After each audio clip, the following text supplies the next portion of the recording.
말씀의 제목을 뜻을 정한 청년 다니엘이라는 제목의 말씀을 붙여봤습니다. 아시는 대로 다니엘이라고 하는 이름의 의미는 하나님은 심판자시다, 이런 뜻을 가지고 있습니다. 오늘은 5월 18일입니다. 지금부터 45년 전 1980년 5월 17일 9시 밤 9시 30분에 신군부가 비상계엄을 전국에 선포한 그 날입니다. 그래서 그것에 반대해서 대학생들이 내려진 후교령을 있음에도 불구하고 그 비정상적인 세력에 저항하면서 일어났습니다. 특별히 광주 시민들이 거기에 항거하게 될 때에 신군부는 무력으로 짓밟으면서 그들을 이렇게 짓밟게 됩니다. 그래서 여기에 대항해서 일어난 것이 바로 5.18 민주화 운동입니다. 가장 먼저 첫 희생자가 나왔던 것은 공수부대원들이 분합발과 지휘봉으로 이렇게 김경철이라는 사람을 이렇게 머리를 내리치고 구두 빨고 짓밟고 했는데, 이 김경철이라는 사람은 그 당시에 구두 수선공이었습니다. 그리고 어린 딸을 키우는 그런 아빠였습니다. 그리고 청각 장애를 갖고 있었습니다. 그런데 그는 그 공수 부대원들에 의해서 뒤통수 머리가 깨지고 눈이 터지고 팔, 어깨가 부서지고 허벅지와 엉덩이가 으깨진 상태로 죽임을 당하게 됩니다. 이렇게 광주 민주화 운동을 통해서 사망자가 166명, 행방불명된 자가 54명, 그리고 이러한 후유증으로 인해서 사망자가 376명, 부상자가 3,139명에 이르게 되었습니다. 그리고 그 광주의 민주화 운동은 이렇게 우리 역사 속에 어떤 페이지를 찾아오고 있습니다. 바로 그런 의미에서 오늘 본문에 등장하는 청년 다니엘, 어떻게 보게 되면 그 당시에 막강한 나라 바벨론이라고 하는 나라에 이스라엘 백성들을 무기력하게 짓밟히고 포승줄에 묶여서 바벨론에 끌려가는 그러한 젊은이들, 그리고 이스라엘 백성들, 그럼에도 불구하고 하나님은 그들을 통해서 준비하시고 역사하신 하나님, 오늘 그 하나님께서 우리나라의 역사 속에서 또한 저와 여러분의 삶의 역사 속에서 개입하시는 하나님이신 줄로 믿습니다. 오늘 특별히 성경의 말씀을 통해서 하나님은 다니엘을 통해서 우리에게 뭔가를 알려주기를 원하십니다. 오늘 우리가 말씀을 읽었는데요, 8절에 보게 되면 다니엘은 뜻을 정하여 라는 말씀이 시작됩니다. 오늘 우리들의 삶 속에서 가장 기본이 되고 가장 첫 번째 되어야 될 일이 뭘까? 바로 우리는 하나님 앞에 뜻을 정한 다니엘이었다는 것처럼 오늘 저와 여러분이 하나님 앞에 뜻을 정한 줄로 믿습니다. 그 뜻을 정한 마음, 난 하나님의 자녀입니다, 난 하나님께 예배드리기 원합니다 라는 마음이 있었기에 오늘 이 시간 예배 드리시는 줄로 믿습니다. 그 마음, 하나님 앞에 다니엘의 뜻을 정한 것처럼 저와 여러분의 뜻을 정했다면 이 마음이 하나님께도 상달되는 저와 여러분의 마음이 될 줄로 믿습니다. 다니엘은 어떤 뜻을 정했느냐? 왕이 명령을 내렸습니다. 그 젊은 인재들, 그들에게 포로로 끌려온 그들에게 자기의 모든 문화, 자기의 모든 좋은 것들을 다 주기를 원했던 거죠. 그러니까 말씀해 보게 되면 왕의 음식과 왕이 마시는 포도주, 이런 것들을 그 젊은이들에게, 포로들에게 주기를 원했던 거죠. 그런데 다니엘은 이 사실에 대해서 뭐라고 말씀했느냐?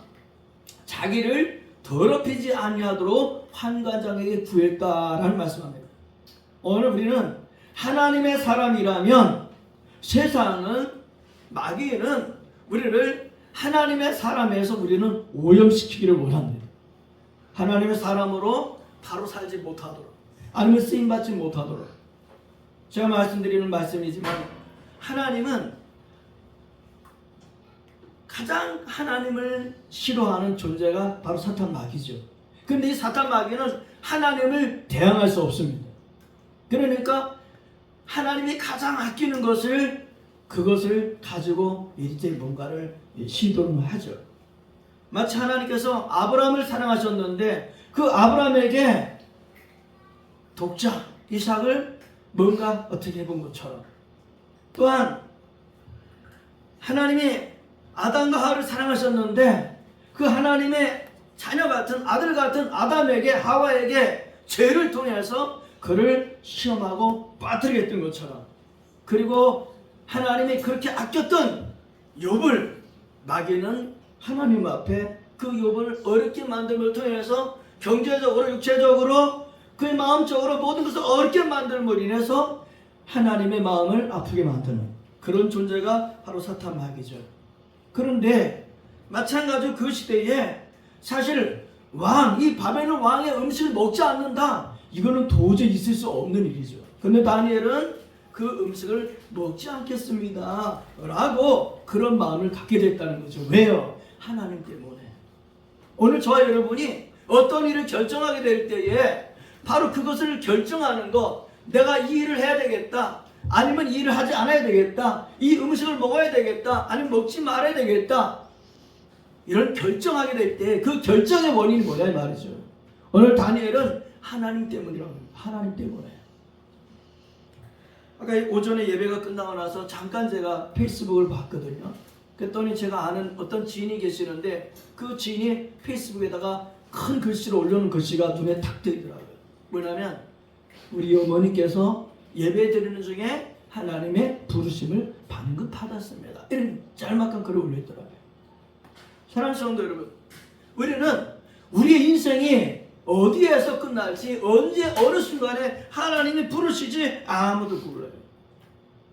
다니엘은 그 젊은 나이에 하나님 앞에 뜻을 정했다는 거죠. 왜요? 자기의 몸을 더럽히지 않으려고. 하나님이 주신 몸, 비록 배고프고 고기가 땡기고 먹지 않으면 안 되는 그런 상황이었지만, 그러나 하나님을 섬기는 몸, 이 몸을 더럽히지 않겠다라고 하는 그 마음에 있어서 왕이 주는, 그 왕이 우상 앞에 드려졌던 그 귀한 진리를 그는 거부했다는 거죠. 오늘은 하나님 믿고 나가는 우리들의 삶 속에 마귀는 우리 눈에 보이기에 좋은 것으로, 먹음직한 것으로, 보암직한 것으로 우리를 미혹합니다. 야, 다른 사람도 다 먹어. 다른 사람도 다 하고 있잖아. 뭐 그런 걸 가지고 그래. 적당하게 사탄은 우리에게 유혹하고 타협하기를 원합니다. 그럼에도 불구하고 오늘 다니엘은 마음을 정했습니다. 그리고 환관장이 말했죠. 포도주와 이런 거로 우리를 더럽히지 않도록 해주세요. 근데 그 다음에 나온 말씀이 뭐냐? 기가 막힌 말씀이 등장합니다. 바로 어떻게 말씀하냐? 하나님이 다니엘로 하여금 환관장에게 은혜와 긍휼을 얻게 하신지라. 할렐루야. 사랑하는 성도 여러분, 바로 다니엘이 그렇게 환관장이 말을 했는데 하나님은 이미 그 환관장이 다니엘에게 은혜를 베풀고 긍휼을 베풀 수 있도록 하나님은 환관장에게도 은혜를 베풀어 주셨다는 거예요. 오늘 저와 여러분의 삶 속에 이러한 하나님의 은혜가 있게 되기를 예수님의 이름으로 축복합니다. 우리 은혜가 있어야 돼요. 내가 어떤 사람을 만나게 될 때 그 사람이 나에게 어떤 결정적인 뭔가를 해주시는 지위에 있을 때, 그런 사람에게 만날 때 오늘 환관장이 다니엘에게 은혜와 긍휼을 베풀었던 것처럼 오늘 저 여러분들이 나의 삶 속에서 하나님의 은혜를 구함으로 말미암아, 하나님 앞에 긍휼을 구함으로 말미암아 내 옆에 있는 그 누군가가 나에게 은혜를 베풀고 긍휼을 베풀 수 있도록 이러한 저와 여러분이 되어지기를 예수님의 이름으로 축복합니다. 다니엘처럼 그랬던 사람들이 성경에는 많이 있습니다. 대표적인 사람 가운데 한 사람이 여호수아이죠. 이스라엘 백성들은 애굽에서 나왔습니다. 종살이에서 나왔어요. 그리고 광야를 지나갑니다. 그리고 앞으로 이제는 요단을 건너서 가나안으로 들어가야 돼요. 그런데 그럼에도 불구하고 이스라엘 백성들은 계속적으로 어떻게 되는 거예요? 자꾸 과거를 뒤돌아봐요. 과거를 뒤돌아봐.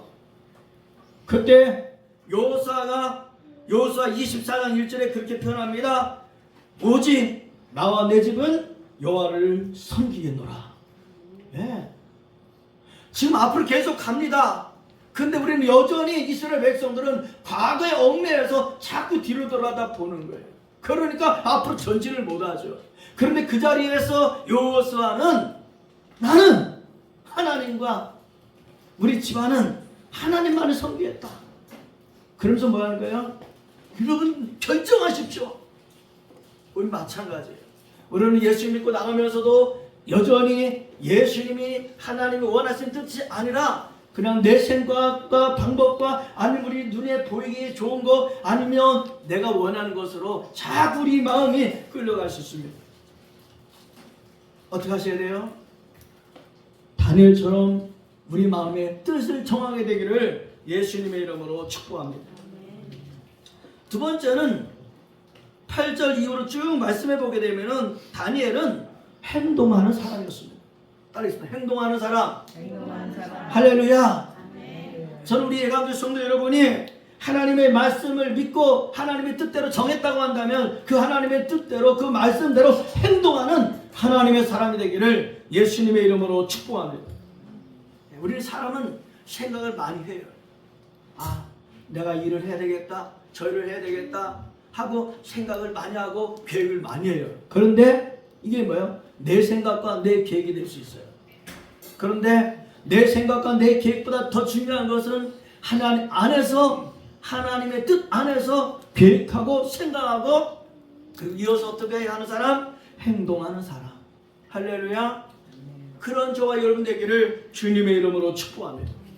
그래서 우리는 그런 기도가 필요해요. 하나님, 내 생각과 마음과 뜻이 하나님의 뜻과 일치가 되게 해 주시옵소서. 그리고 하나님의 말씀대로 행동하게 해 주시옵소서. 여러분, 하나님 말씀대로 행동한다고 한다면 어떻게 되는 경우가 하나님 말씀대로 행동할 수 있어요. 그것을 바로 우리는 사도행전에서 볼 수 있습니다. 사도행전에서 어떤 모습을 볼 수 있어요? 하나님의 영이 그 자리에 임하게 됩니다. 그러니까 그 120명 되는 성도들, 그 무리들에게 그들이 간절히 기도할 때에 그 자리에 각 사람들의 마음속에 심령 속에 성령이 임하니까 그 사람들은 죽음이 들어온 것이 아니라 어떤 사람이 되는 거예요? 하나님의 영에 그냥 펄펄 끓는 뜨거운 그런 사람이 됐다는 거죠. 그러니까 어떤 사람이 된 거예요? 성령에 움직이는 사람이 된 거죠. 오늘 우리들의 삶이 이와 같이 하나님의 말씀이 임하고 하나님의 성령이 내 마음을 주장해서 그 은혜로 뜨거운 움직이는 행동하는 저와 여러분 되기를 주님의 이름으로 축복합니다. 다니엘은 왜 다니엘이라고 두려움이 없었겠어요? 왕 그 당시에 강력한 왕이었습니다. 많은 나라들을 굴복시키는 그런 바벨론이었습니다. 그런데 왕의 그 환관장에게 자기가 원하는 것을 말한다? 이건 사실은 쉬운 일은 아니었을 겁니다. 그런데 다니엘은 분명한 것을 알았어요. 따라해보겠습니다. 하나님이 바벨론보다 크시다. 하나님이 바벨론 왕보다 크시다. 할렐루야. 여러분, 우리가 세상이 커 보이고 하나님이 보이지 않으면 우리는 무너질 수밖에 없어요. 그러나 큰 세상보다 크신 하나님을 바로 보면 우리는 세상에서 승리하게 될 줄로 믿습니다. 아멘? 네. 왜? 하나님이 세상을 만드셨잖아요. 근데 우리 하나님은 깜빡하는 순간에 세상이 그냥 압도돼서 우리는 내가 적은 사람이 되는 거예요. 그러나 저는 그런 마음을 갖게 됩니다. 세상도 크지만 하나님이 더 크시다. 이 더 크신 하나님이 나의 아버지가 되신다. 할렐루야. 네. 여러분, 아버지가 어떠냐에 따라서 이 자녀들이 뭔가 달라지잖아요. 아버지가 어떤 아버지냐에 따라서 아들들이 달라지는 거예요. 그런데 우리가 하나님 우리 아버지심에도 불구하고 하나님의 자녀다운 사실을 우리가 자꾸 잊어버리는 거예요. 그러니까 어떻게 되는 거예요?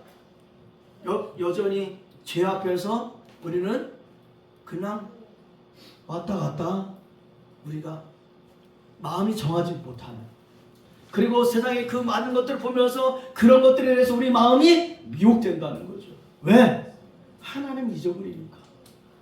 근데 생각해 보십시오. 만약에 내가 지금 이 순간 이제 막 1시간 뒤에 하나님이 나를 불러가신다. 뭐가 들었겠어요? 죽음이 들어온가요? 그건 하나님을 이해 못하는 거예요. 바로 죽음 이후에 어떤 삶이 있다는 것을 알지 못하거나 믿지 않으면 우리는 죽음이 들어올 수 있어요. 그러나 죽음 이후가 어떤 사실이라는 것을 알게 된다면 우리는 죽음도 두려워하지 않게 될 줄로 믿습니다. 그러므로 오늘 저 여러분이 하나님의 말씀과 하나님의 영으로 행동하는 사람 되게 주시옵소서. 이 기도가 하나님 앞에 상달되는 저와 여러분 되어지기를 바랍니다. 세 번째는 15절 16절이 말씀이 되어지는데요. 15절에 이렇게 말씀합니다. 이제 시험이 끝났죠. 열흘 후에 그들의 얼굴이 더욱 아름답고 살이 더욱 윤택하여 왕의 음식을 먹는 다른 소년들보다 더 좋아진지라. 그리고 16절, 그래야 감동하는 자가 그들에게 지정된 음식과 마실 포도주를 제하고 채식을 주니라. 결국에는 다니엘이 원했던 대로 채식을 주게 되었다는 거죠. 어떤 말씀이냐? 하나님은 믿음의 사람을 높여주십니다. 오늘 세상에서 내가 높은 사람이 되려고 한다면 얼마나 피곤하겠어요. 그런데 내가 높아지려고 노력하는 것이 아니라 하나님이 높여주시면 자동적으로 높여질 줄로 믿습니다. 하나님 높여주는 사람이에요. 하나님이 높여주시는 사람. 할렐루야. 다니엘은 오늘 본문의 말씀을 보게 되면 높아지려고 하는 그런 모습을 전혀 볼 수가 없어요. 단지 하나님의 말씀대로 내 몸이 그렇게 되기를 원합니다 라고 하는 것 뿐이었어요. 그런데 15절 16절에 보게 되면 감독하는 사람이 다니엘의 말을 인정하는 거예요. 오, 넌 뭔가 다르구나. 넌 뭔가 다르구나. 네가 뭐 믿는다고 하는 네 신이 너에게는 뭔가 다르구나 라고 하는 것을 어떻게 했다? 감독하는 자가 그것을 알아차렸다는 거예요. 우리의 삶도 그런 삶이 되어야 됩니다. 아, 정말 우리 제이는 다르구나. 아, 우리 효진이는 정말 뭔가 다르구나. 친구들이 볼 때에 제가 뭐 그냥 뭐 그저 그런 것 같은데 제가 뭔가 다르네 라고 하는 것을 볼 수 있어야 된다는 거죠. 앞에 있는 저나 여러분 성도님들이 믿음으로 살아갈 때에 그런 삶을 보면서 다른 사람들이 볼 때 저 사람 다르네, 뭔가 다르네 이렇게 되는 거죠. 근데 이걸 끝나지 않습니다. 17절 이렇게 말씀하죠. 하나님이 또다시 하나님이 등장합니다. 우리 17절 한번 같이 성경 말씀 읽어봅니다. 시작. 하나님이 이 네 소년에게 학문을 주시고 모든 서적을 깨닫게 하시고 지혜를 주셨으니 다니엘은 또 모든 환상과 꿈을 깨달아 알더라. 할렐루야. 예, 하나님이 하셨습니다. 하나님이 다니엘을 높여주셨습니다. 어떻게? 이 네 명의 소년에게 뭘 주셨다? 학문을 주셨다. 여러분이 생각할 필요가 있어요. 우리 공부를 많이 하면은 지식이 많아지는 줄로 생각하는데 성경은 그렇게 표현하지 않습니다. 하나님이 학문을 주셨다. 할렐루야. 하나님 학문을 주셨다. 그리고 뭐예요? 모든 서적을 깨닫게 하시고 또 뭘 주셨다? 지혜를 주셨다. 따라하시면 지혜를 주셨다. 지혜를 주셨다. 할렐루야. 아멘. 그렇게 말하죠. 지식은 내가 책을 읽으면서 어떤 사람을 만나서 얻어지는 것이 지식이라면 지혜는 뭐냐? 그 이상인 거. 다시 말하면 내가 얻을 수 있는 것이 아니라 바로 그분 하나님이 알게 하시는 것, 이것이 지혜라는 거죠. 그래서 어떤 사람이 되게 되니 하나님 저에게 지혜를 주시옵소서. 우리 자녀들에게 지혜를 주시옵소서. 할렐루야. 할렐루야. 그런 기도가 필요해요. 하나님의 지혜가 나에게 필요하고 우리 자녀들에게 하나님의 지혜가 필요하고 그들에게 하나님이 주시는 지식 이런 것이 있어야 된다. 그리고 다니엘은 어떤 사람이 되었다? 꿈과 환상을 깨달아 알더라. 예, 다니엘에게는 특별히 꿈을 꾸면 그 꿈을 해몽할 수 있는 환상을 보게 되면 그 환상을 해석해 줄 수 있는 그런 힘을 하나님이 다니엘에게 주셨다는 거죠. 여러분 오늘 제가 만약에 말씀을 전하고 있는 저나 여러분이 이런 다니엘 같은 하나님의 은혜가 넘친다면 여러분 지금 이 자리에 가만히 있겠어요? 우리 자녀들 속에서 이런 다니엘 같은 사람이 나온다고 한다면 여러분 가만히 있겠어요? 하나님 앞에 춤추고 기뻐서 날뛰고 있지 않겠어요? 오늘 하나님이 높여주시는 이 다니엘처럼 하나님이 높여주시는 저와 여러분 되어지기를 예수님의 이름으로 축복합니다. 기도하겠습니다. 살아계신